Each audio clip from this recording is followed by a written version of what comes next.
এ মাসটার নাম কি? আরবি মাসের নাম কি? মুহররম। এটি সেই মাস যে মাসে খেলাফতকে প্রতিষ্ঠার জন্য রসুলের কলিজার টুকরা নয়নের পুতুল ইমাম হোসাইন কারবালার ময়দানে শাহাদাত বরণ করেছিলেন, রাজতন্ত্রের বিরোধিতা করেছিলেন। হযরত ইমাম হোসাইন তিনি দেখতে পেলেন 680 খ্রিস্টাব্দে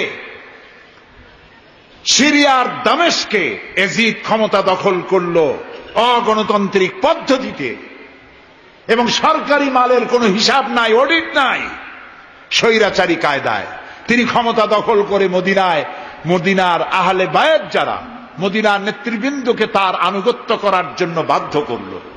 ইমাম হোসাইন যে মায়ের পেটে এসেছেন, যে পিতার পেটে জন্মে এসেছেন, যে নানার কোলে বড় হয়েছেন, তিনি কি এই দৃশ্য চোখে দেখতে পারেন?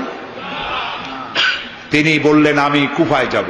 কুফার লোকেরা দাওয়াত দিল, তিনি কুফায় রওনা করবেন। মদিনার লোকেরা হাতে পায়ে ধরলো, কুফায় আপনি যাবেন না। তিনি বললেন আমি কোন ক্রমে এজিদের বশ্যতা স্বীকার করব না, আমি এর বিরোধিতা করবই। মাত্র 72 জন লোক নিয়ে তিনি কুফার দিকে অগ্রসর হলেন। এই 72 জনের মধ্যে 40 জন পুরুষ আর 32 জন নারী আর শিশু। তিনি যখন কারবালা প্রান্তরে পৌঁছে গেছেন, ইবনে জিয়াদ কুফার গভর্নর, তিনি বাধা দিলেন, বললেন আমার দরবারে হোসাইনকে হাজির করো। ইমাম হোসাইন বললেন যে ব্যক্তি আল্লাহর আখিরাতকে অস্বীকার করেছে, রাসূলকে অস্বীকার করেছে, আমি তার সামনে জীবন থাকতে যাব না। রাতারাতি ইয়াজিদ 6000 সৈন্য পাঠিয়ে দিল। ইমাম হোসাইনের সাথে লোক কত? মাত্র 72। 6000 লোক কি যুদ্ধ করা লাগে 72-এর সাথে? শুধু যদি মার্চ করে পায়ের তলায় পিছে 72 জন শেষ হয়ে যাবে। হযরত ইমাম হোসাইন রাতের বেলায় সঙ্গীদের বললেন, ও আমার সাথীরা, ইয়াজিদ আমার শির চায়, আমাকে চায়, আমার সঙ্গে থেকে তোমরা তোমাদের জীবনকে বিপন্ন করো না, তোমরা সবাই ফিরে চলে যাও মদিনায়। সাথীরা বললেন, ইমাম আজকে যদি আপনাকে ছেড়ে জীবনের মায়া নিয়ে মদিনায় ফিরে যাই, আর আপনার যদি শাহাদাত নসিব হয়, তাহলে কিয়ামতের দিন আল্লাহর নবীর সামনে আমরা কি জবাব দেব? আমরা আমাদের জীবন দিয়ে আপনাকে পাহারা দেব। সকালবেলা যুদ্ধ শুরু হয়ে গেল। জোহরের নামাজ আসতে না আসতে 40 জন পুরুষ শাহাদাত বরণ করলেন। এখন একজন পুরুষ বেঁচে আছেন, ইমাম হুসাইন। তাঁবুর ভিতরে স্ত্রী এবং অন্যান্য মহিলাদের কাছ থেকে বিদায় নিতে এসেছেন। তোমাদেরকে আল্লাহর হাওয়ালা করলাম, আমি যুদ্ধে চলে যাচ্ছি। আমার চোখের সামনে আমার নানাজির দান মোবারক শহীদ হওয়া ইসলাম, সাহাবীদের রক্ত দেওয়া, জীবন দেওয়া ইসলাম, খেলাফত মিটে যাবে পৃথিবী থেকে, রাজতন্ত্র প্রতিষ্ঠা হবে। আমার জীবন থাকতে আমি তা হতে দেব না। স্ত্রী এগিয়ে এলেন, বললেন, হুসাইন, জিহাদের ময়দানে থেকে আমি আপনাকে বিরত থাকতে বলবো না, তবে একটি দাবি আছে। এই যে ছোট্ট দুগ্ধপোষ্য শিশু, গত কয়েকদিন হলো ঘরে খাবার নাই, পানি নাই, আমার বুকে দুধও নাই, এই ছোট্ট বাচ্চাটিকে একটু পানির ব্যবস্থা করুন। ইমাম হোসাইন কলিজার টুকরা সন্তানকে 2 হাতে উঁচু করে এজিদি সৈন্যদের সামনে এসেছেন। এজিদি সৈন্যরা, আমার হাতের দিকে তাকাও, এটি রসুলের আওলাদ, আমার কলিজার টুকরা সন্তান। ফোরাতের অফুরন্ত পানি প্রবাহিত হচ্ছে, একটু ফোরাতের কুলটা ছেড়ে দাও, ওর একটু পানি পান করাই। আমার সাথে তোমাদের শত্রুতা থাকতে পারে, এই নিষ্পাপ বাচ্চার সাথে তো কোনো শত্রুতা থাকার কথা নয়। তার এই আবেগপূর্ণ কথা এজিদি সৈন্যদের কলিজা স্পর্শ করল না। তারা বিষাক্ত তীর নিক্ষেপ করলো।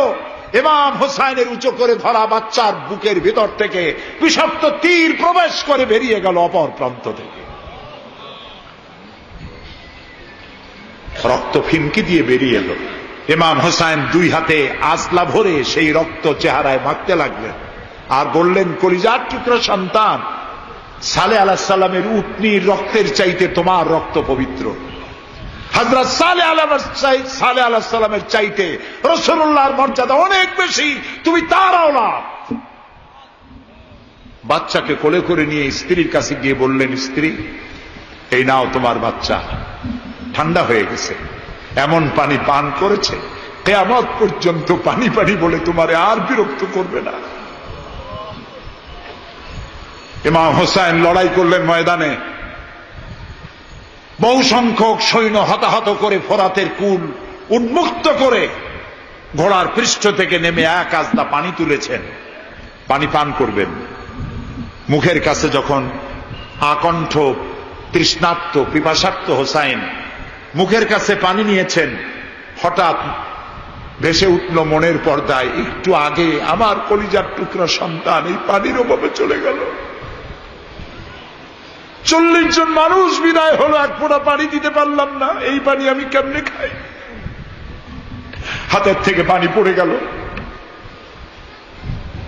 অশ্বের পৃষ্ঠে আরোহণ করলেন, চতুর্দিক থেকে তীর আর তরবারি আসতে লাগলো।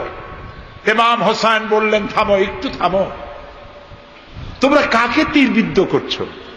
আমি কি তোমাদের রসুল মুহাম্মদ সাল্লাল্লাহু আলাইহি সাল্লামের নাতি নই? আমি কি তোমাদের রসুলের কলিজার টুকরা মা ফাতেমার নয়নের মণি নই? কেমন করে আমার গায়ে তোমরা তীর মারো? উম্মে সালমা, আমাদের মা উম্মে সালমা রাদিয়াল্লাহু তাআলা আনহা, সকাল বেলায় 11ই মুহররম সকাল বেলায় তিনি ঘরে বসে কাঁদতেছেন। কয়েকজন প্রতিবেশী মহিলা এসে বলছেন, মা আপনি কাঁদেন কেন? তিনি বলছেন, আজকে রাত্রে আমি স্বপ্নে দেখেছি রাসূলুল্লাহ আমার বাড়ি এসেছেন। আমি দেখতে পেলাম আল্লাহ রসুলের চোখ দিয়ে পানি পড়ছে, দাড়ি মোবারক ধুলা মাখা, বুক কাটা বলি। আমি জিজ্ঞেস করলাম, ইয়া রাসূলুল্লাহ, আপনি কাঁদেন কেন? মুখখানা মলিন কেন? দাড়ি মোবারকে ধুলাবালি কেন? রাসূলুল্লাহ বললেন, উম্মে সালমা, তুমি জানো না আমি এইমাত্র কারবালা থেকে এসেছি। আমি দেখে এলাম আমার কলিজার টুকরা হোসাইনের শির মোবারক তার দেহ থেকে বিচ্ছিন্ন করে ঘোড়ার পদতলি, ঘোড়া দিয়ে পদদলিত করা হয়েছে তার দেহ মোবারক। ইসলাম এত সহজে আসে না, অনেক রক্ত পাড়ি দিয়ে এসেছে ইসলাম। হযরতে হোসাইনের মস্তক মুবারক ইয়াজিদি সৈন্যরা একটা প্লেটে করে নিয়ে কুফার গভর্নর ইবনে জিয়াদের সামনে রেখেছে। ইবনে জিয়াদ চেয়ারে বসা, সিংহাসনে বসা, ইমাম হোসাইনের মস্তক মুবারক তার পায়ের কাছে রেখেছে। কলঙ্কিত ইতিহাস, কি করে আমি শুনাই আপনাদেরকে? ইবনে জিয়াদ চেয়ারে বসে পায়ের কাছে রাখা ইমাম হোসাইনের ঠোঁটের উপরে লাঠি দিয়ে নাড়তেছে।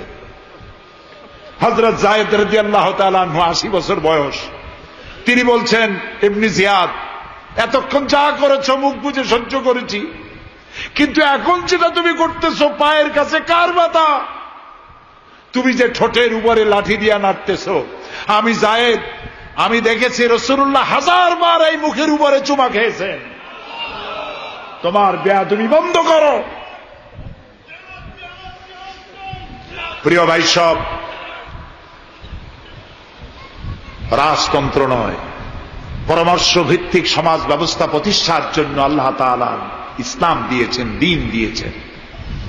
সেই জীবন ব্যবস্থা ইসলাম আজকে এই পৃথিবীতে মুসলমানদেরকে সন্ত্রাসী জাত হিসাবে চিহ্নিত করার জন্য, উগ্র জাতি হিসাবে, সহিংস জাতি হিসাবে, অগণতান্ত্রিক জাতি হিসাবে প্রমাণিত করার জন্য পাশ্চাত্য শক্তি তারা নবী করিম সাল্লাল্লাহু আলাইহি সাল্লামের ব্যঙ্গচিত্র এঁকে দুনিয়ায় ছড়িয়ে দিয়েছে। আজকে জুমার খুতবায় আমি কসাই মসজিদে বলেছিলাম, রাসূলুল্লাহর মাথার উপরে বোমা আকৃতির পাগড়ি বেঁধেছে, পাশে 2টা অর্ধনগ্ন মেয়ে লোক রেখেছে। নাউজুবিল্লাহ। তোদের মতো অসভ্য আছে পৃথিবীতে? ডেনমার্ক, আমেরিকা, ইউরোপ, তোমরাও কি মানুষের মতো কাজ করেছ? বিশ্ব নবী পৃথিবীতে সব দিয়েছেন, কিছু নেন নাই। তাকে অপমান করার অর্থ হচ্ছে মানব সভ্যতাকে অপমান করা। রাসূলকে অপমান করার ক্ষমতা কারো নাই। তার সম্মান পাহাড় সমান নয়, তার সম্মান আকাশ সমান নয়। রাসূলের সম্মান আল্লাহর আরশ পর্যন্ত। আল্লাহ তার আরশে আজিমে কাউকে দাওয়াত দেন নাই, বিশ্ব নবীকে দাওয়াত দিয়েছিলেন। আমি আমার বরিশালবাসীদের বলবো, মুসলমানদেরকে ধৈর্য ধারণ করতে হবে, আরো সংযমী হতে হবে। ইসলাম সর্বশ্রেষ্ঠ জীবন ব্যবস্থা। এই কল্যাণময় জীবন ব্যবস্থা প্রতিষ্ঠার জন্য এগিয়ে আসতে হবে মুসলমানদেরকে, সকলকে, হিন্দুদেরকেও। হিন্দু, বৌদ্ধ, খ্রিস্টানদের বলি, আমার প্রিয় ভাইয়েরা, আপনাদের মধ্যে আমাদের মধ্যে পার্থক্য খুবই কম। হিন্দুরা বলেন এক ব্রহ্মা, দ্বিতীয় নাস্তি। আমরা বলি লা ইলাহা ইল্লাল্লাহ। কথা প্রায় কাছাকাছি। আপনারা পুনর্জন্মে বিশ্বাসী, আমরা পুনরুত্থানে বিশ্বাসী। এই কোরআন শুধু মুসলমানদের জন্য নয়। আপনার ইসলাম কবুল করা লাগবে না। আমি ইউরোপ, আমেরিকা, অস্ট্রেলিয়া, আফ্রিকায় যখন অমুসলিমদের মধ্যে বক্তৃতা করি তখন বলি আপনাদের মুসলমান হওয়া লাগবে না। যে ধর্মে আছে সে ধর্মে থেকেই যদি কোরআন বর্ণিত আইন যদি মানেন, আপনি শান্তি পাবেন দুনিয়ায়, শান্তি পাবেন আখিরাতে। পরকালেও শান্তি পাবেন কিনা আল্লাহ ভালো জানেন, তবে দুনিয়ার শান্তি তো পাবেনই। কোরআনের আইন সকলের জন্য প্রযোজ্য। ইসলামের ব্যাখ্যা দিচ্ছিলাম, ইন্নাদ দীনা ইনদাল্লাহিল ইসলাম। ইসলামের চাইতে কল্যাণময় জীবন ব্যবস্থা পৃথিবীতে আর নাই। বলেন সুবহানাল্লাহ। মা বোনদেরকে বলবো, আসুন ইসলামকে জানি, ইসলামকে বুঝি, ইসলামের সাথে নিজেদেরকে সম্পৃক্ত করি। এটি শুধুমাত্র নামাজ, রোজা, হজ, যাকাতের ধর্ম নয়। নামাজ, রোজা, হজ, যাকাত সহ অর্থনীতি, সমাজনীতি, রাষ্ট্রনীতি সবকিছুর সমন্বয় একটা জীবনের স্কিম, একটি পরিকল্পনা যা দিয়েছেন আল্লাহ তাআলা। সুবহানাল্লাহ বলুন।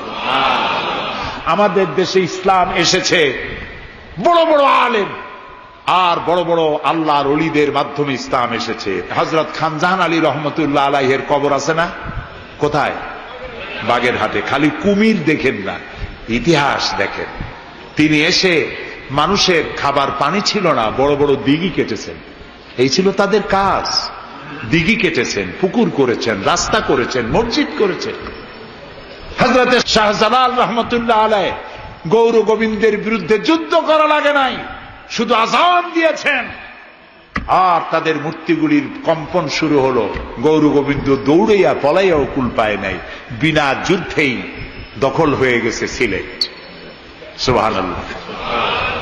রব্বানা যালামনা আনফুসানা ওয়া ইন লাম তাগফির লানা ওয়া তারহামনা লানাকুনান্না মিনাল খাসিরিন। রব্বানা যালামনা আনফুসানা وَإِن لَّمْ تَغْفِرْ لَنَا وَتَرْحَمْنَا لَنَكُونَنَّ مِنَ الْخَاسِرِينَ। হায় আল্লাহ তাআলা, হাজার হাজার মুসলমান নরনারী দীর্ঘক্ষণ ধরে তোমার কোরআন শুনেছি, হাদিস শুনেছি, আর শেষ পর্যায়ে এসে ভিক্ষুকের মতো, কাঙ্গালের মতো গুনার বোঝা মাথায় নিয়ে তোমার দরবারে হাত তুলেছি।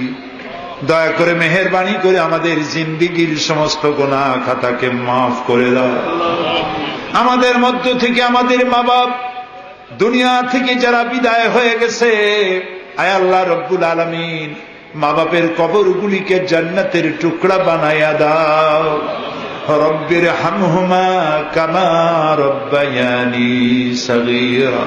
সবাই পড়েন, রব্বির হামহুমা কামা রব্বায়ানি সগীরা।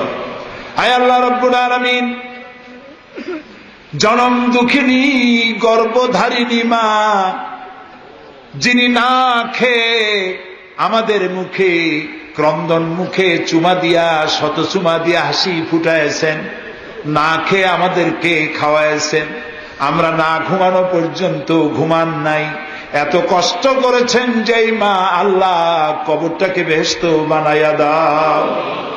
বাপজান এত কষ্ট করলেন, বাড়ি ঘর বানাইয়া দিয়া খালি হাতে বিদায় হয়ে গেছেন।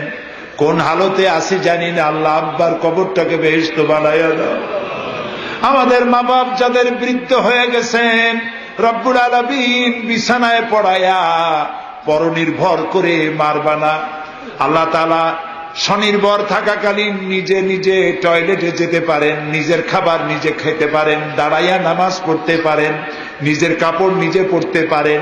এই অবস্থায়, সুস্থ অবস্থায় ইমানের সাথে উঠাইয়া নিয়েও বিছানায় ভালাইয়া রাইগো না।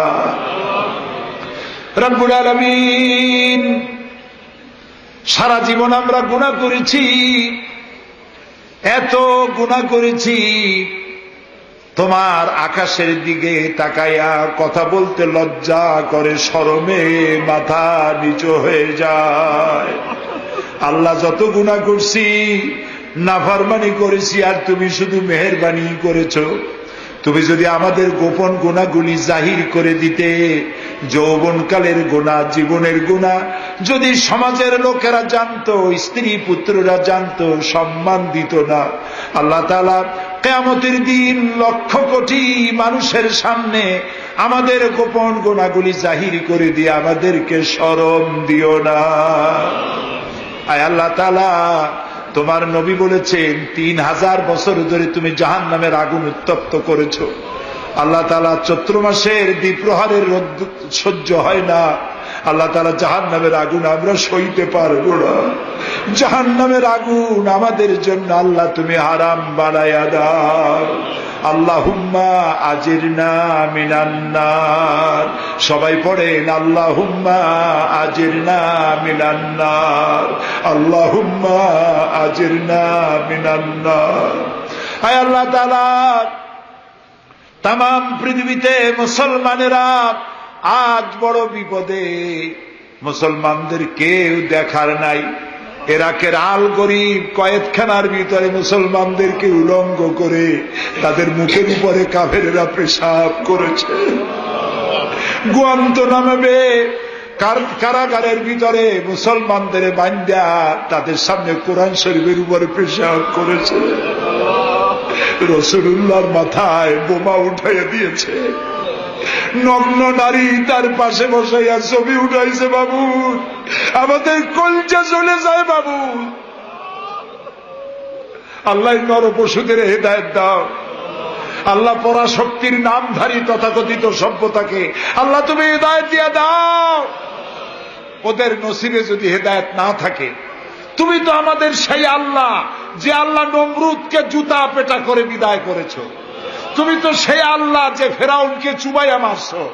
আল্লাহ, এই সভ্যতার দাবিদার গুলি যারা আমার রসুলকে অপমান করতেছে, মুসলমানদেরকে অপমান করছে, কোরআনকে অপমান করছে, ফেরাউনের মতো নমরুদের মতো জুতা মেরে ডুবাইয়া ধ্বংস করে গজব দিয়া বিদায় করে দাও। আল্লাহ, আমাদের এই শান্তিপূর্ণ দেশে যারা বোমা মারে, সন্ত্রাসী হামলা করে, ওদেরকে আমরা চিনি না, তুমি ভালো করে জানো ওরা কারা। আল্লাহ, ওদেরকে হেদায়েত করো, ওদেরকে তুমি ধরাইয়া দাও।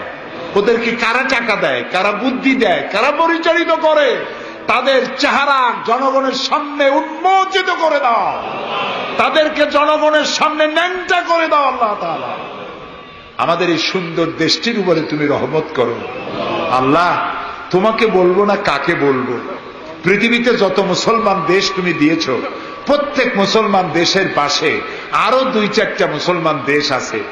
তুমি আমাদের দিকে তাকায় দেখো তো আমাদের অবস্থাটা কি। আমরা কোথায় যাব? আমাদের তো পালাবারও জায়গা নাই। একদিকে সমুদ্র আর 3 দিকে কারা। আল্লাহ, তুমি এই বাংলাদেশটাকে দয়া করে হেফাজত করো। কারো তাবেদার বানাইও না, কোন পদসেবী পদলেহীদের গোলাম বানাইও না। আল্লাহ, এই দেশের মুসলমানদের মাথায় টুপি রাখা, মুখে দাড়ি রাখার পথে বিঘ্ন ঘটাইও না। মাদ্রাসাগুলি বন্ধ করে দিয়ে আমাদের দম বন্ধ করে দিও না। আল্লাহ তাআলা, এমন শক্তি ক্ষমতা এনো না যারা ইসলামকে অপমান করবে, আলেমদেরকে অমর্যাদা করবে, এমন লোকদেরকে কিয়ামত পর্যন্ত ক্ষমতা দিও না। আল্লাহুম্মা লা তারুদ্দানা খায়বিন, আল্লাহুম্মা লা তারুদ্দানা খায়বিন। আল্লাহ তাআলা একেবারে কিছু না দিয়ে একেবারে খালি হাতে আমাদেরকে ফেরত দিও না বাবা। আমি কয়েক সেকেন্ড আপনাদের জন্য ছেড়ে দিলাম। মাথা নিচু করেন, চক্ষু বন্ধ করেন, কেঁদে কেঁদে মনের কথা আল্লাহরে বলেন, দোয়া কবুল হবে ইনশাআল্লাহ। কোরআনের মাহফিল, দোয়া কবুল হবে ইনশাআল্লাহ।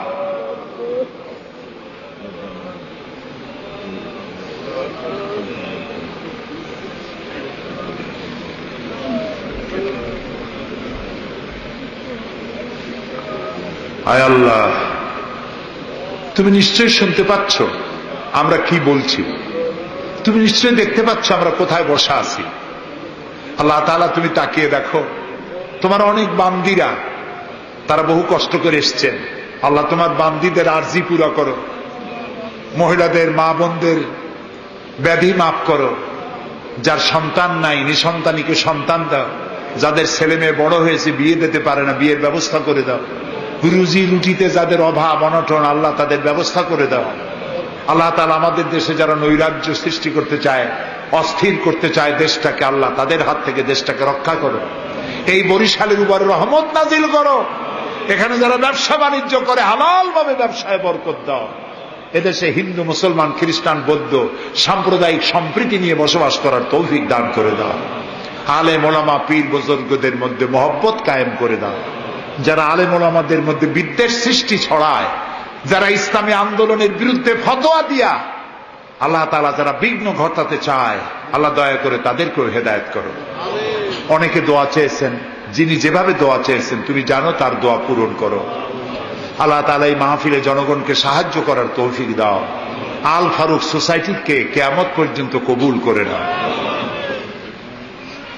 ربنا تقبل منا إنك أنت السميع العليم وتب علينا إنك أنت التواب الرحيم سبحان ربك رب العزة عما يصفون وسلام على المرسلين والحمد لله رب العالمين واجعل آخر كلامنا عند الموت لا إله إلا الله محمد رسول الله.